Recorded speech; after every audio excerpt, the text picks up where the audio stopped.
ایک انسان اپنی فیملی کے ساتھ بیٹھ کر ہنس رہا ہوتا ہے اور دوسرے ہی دن اس کی موت کی خبر آتی ہے اور لوگ اسے کاندھے پر اٹھا کر چل دیتے ہیں۔ دنیا سے رشتہ یہیں ختم ہو جاتا ہے اور ایک نئی زندگی کی شروعات ہوتی ہے۔ لیکن کیا آپ نے کبھی سوچا ہے قبر کے اندر کیا ہوتا ہے؟ جب سب لوگ چلے جاتے ہیں، جب مٹی ڈال دی جاتی ہے، جب اندھیرا ہی اندھیرا ہوتا ہے، تب آخر انسان کے ساتھ کیا ہوتا ہے؟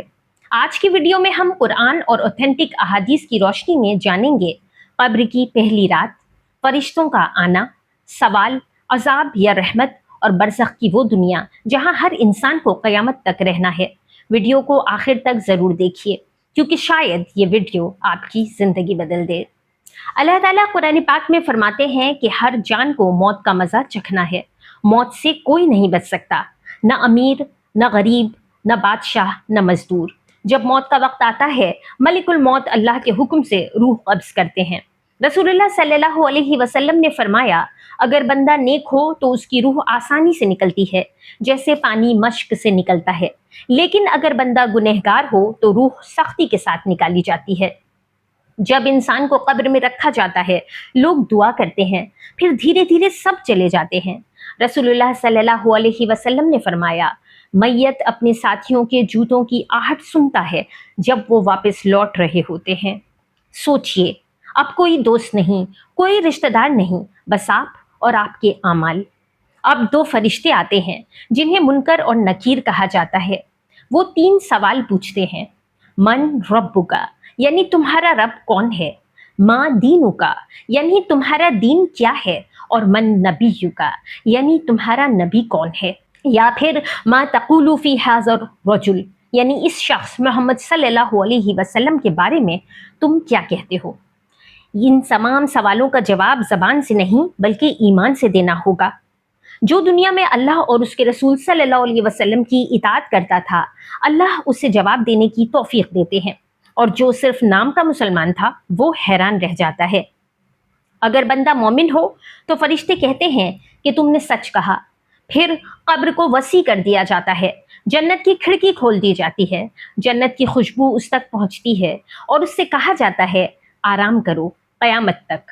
رسول اللہ صلی اللہ علیہ وسلم نے فرمایا کہ مومن کی قبر جنت کے باغوں میں سے ایک باغ بن جاتی ہے۔ لیکن جو اللہ کی نافرمانی میں زندگی گزارتا رہا، اس کے لیے منظر بالکل مختلف ہے۔ وہ سوالوں کا جواب نہیں دے پاتا، اس کی قبر تنگ کر دی جاتی ہے اور اس کے لیے جہنم کا دروازہ کھول دیا جاتا ہے۔ اس تک جہنم کی گرمی اور ہوا پہنچتی ہے۔ یہ عذاب قیامت تک اسے ہوتا رہے گا۔ قبر صرف مٹی کا نام نہیں، یہ برزخ کی زندگی کا آغاز ہے۔ اللہ تعالیٰ فرماتے ہیں، ان کے آگے ایک برزخ ہے، اس دن تک جب وہ دوبارہ اٹھائے جائیں گے، یعنی موت کے بعد اور قیامت سے پہلے ایک الگ دنیا جہاں ہر انسان اپنے اعمال کے مطابق رہتا ہے۔ اس دن نہ پیسہ، نہ بینک بیلنس، نہ سوشل میڈیا فالوورز کام آئیں گے۔ اس دن کام آئیں گے صرف آپ کے اعمال۔ سب سے زیادہ فائدہ دینے والی چیزیں اس دن کیا ہوں گی؟ 5 وقت کی نماز، قرآن کی تلاوت اور اس پر عمل، صدقہ، والدین کی خدمت، سچ بولنا، حلال رزق، توبہ اور اخلاص۔ اور یاد رکھیے، جس نے لوگوں کے حقوق مارے اس کا حساب بھی ہوگا۔ رسول اللہ صلی اللہ علیہ وسلم قبر کے عذاب سے اللہ کی پناہ مانگا کرتے تھے۔ ہمیں بھی یہ دعا پڑھنی چاہیے۔ نماز کی پابندی کریں، گناہوں سے توبہ کریں، قرآن کی تلاوت کریں۔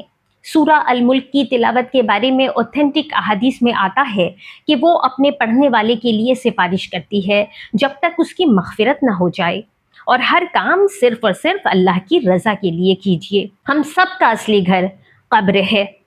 آج بھی وقت ہے، اگر نماز چھوٹ رہی ہے تو شروع کیجیے، اگر گناہ ہو رہے ہیں تو توبہ کیجیے، اگر کسی کا حق مارا ہے تو واپس کیجیے، کیونکہ ایک دن ہم سب کو اس اندھیری قبر میں اترنا ہے۔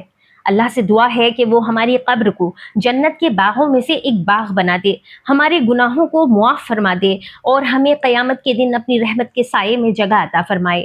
اگر یہ ویڈیو آپ کے لیے فائدہ مند رہی ہو تو اسے ضرور شیئر کیجیے، ہو سکتا ہے آپ کے شیئر کی وجہ سے کسی کی زندگی بدل جائے اور وہی آپ کے لیے صدقہ جاریہ بن جائے۔ السلام علیکم ورحمۃ اللہ وبرکاتہ۔